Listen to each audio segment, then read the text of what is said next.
Breaking news है नाज़रीन तव्हां सां शेयर कंदासीं। लाड़काणे मां हैदरी थाणे जी हद में ॾोहारियुनि ऐं पुलिस विच में मुबैना मुक़ाबिलो थियो आहे। हिक ॾोहारी खे ज़ख़्मी हालत में गिरफ़्तार करण जी दावा कई वई आहे। तव्हांखे अपडेट कयूं पिया। अहम ख़बर आहे गिरफ़्तार जवाबदार जी सुञाणप आरिफ कोराई तौर थी आहे। गिरफ़्तार जवाबदार केतिरनि ई ॾोही वारदातुनि में मुलविस आहे। गिरफ़्तार जवाबदार जे कब्ज़े मां शहरी खां फुर कयल मोटरसाइकिल बि बरामद कई वई आहे। तव्हांखे आगाही ॾियूं पिया। लाड़काणो मां हैदरी थाणे जी हद में ॾोहारियुनि ऐं पुलिस विच में मुक़ाबिलो थियो आहे। हिक ॾोहारी खे ज़ख़्मी हालत में गिरफ़्तार कयो वियो आहे। पुलिस जो चवणु आहे त गिरफ़्तार जवाबदार जी सुञाणप आरिफ कोराई तौर थी आहे।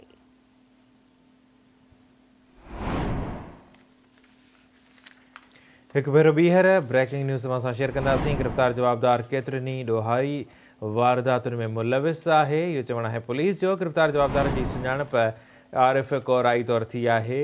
ज़ख़्मी हालत में ॾोहारी खे गिरफ़्तार करण जी दावा कई वई आहे। लाड़काणे मां ब्रेकिंग न्यूज़ आहे तव्हां सां शेयर कयूं पिया।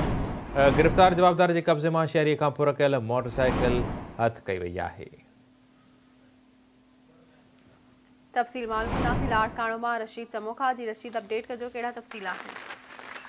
जी बिल्कुलु, हैदरी पुलिस जो मुबैना मुक़ाबिलो थियो आहे ॾोहारियुनि सां, जंहिंमें पुलिस जो चवणु आहे त हिक ॾोहारीअ खे ज़ख़्मी हालत में हुनखे गिरफ़्तार कयो आहे ऐं जंहिंजी जेकी सुञाणप आहे उहा आरिफ कोराई तौर थी आहे। इन ई हवाले सां SSP लाड़काणो डॉक्टर मोहम्मद इमरान ख़ान आहे, हुन सां असांजी ॻाल्हि थी आहे त हुनजो चवणु आहे त ॾोहारी ॾोह जे इरादे सां बेटा पुलिस खे ॾिसी हुननि फायरिंग कई ऐं पुलिस जी जवाबी फायरिंग में हिकु ॾोहारी जेको आहे हुनखे ज़ख़्मी हालत में गिरफ़्तार कयो आहे, जंहिंखां हथियार पिणु हथ कयो आहे। ज़ख़्मी जेको ॾोहारी आहे हुनखे लाड़काणे जी चांडिका अस्पताल इमरजेंसी वार्ड इलाज लाइ दाख़िल करायो आहे। SSP जो वधीक चवणु आहे त जेको ज़ख़्मी हालत में गिरफ़्तार ॾोहारी आहे उनजे जेको शहरी आहे बाबर अली उमरानी, उनखां मोटरसाइकिल उन फुर कई हुई, जेकी उहा मोटरसाइकिल बि बरामद कराई आहे ऐं वधीक उनजो जेको ॾोहनि जो रिकॉर्ड आहे उहो चेक कयो पियो वञे। जी, वॾी महिरबानी रशीद।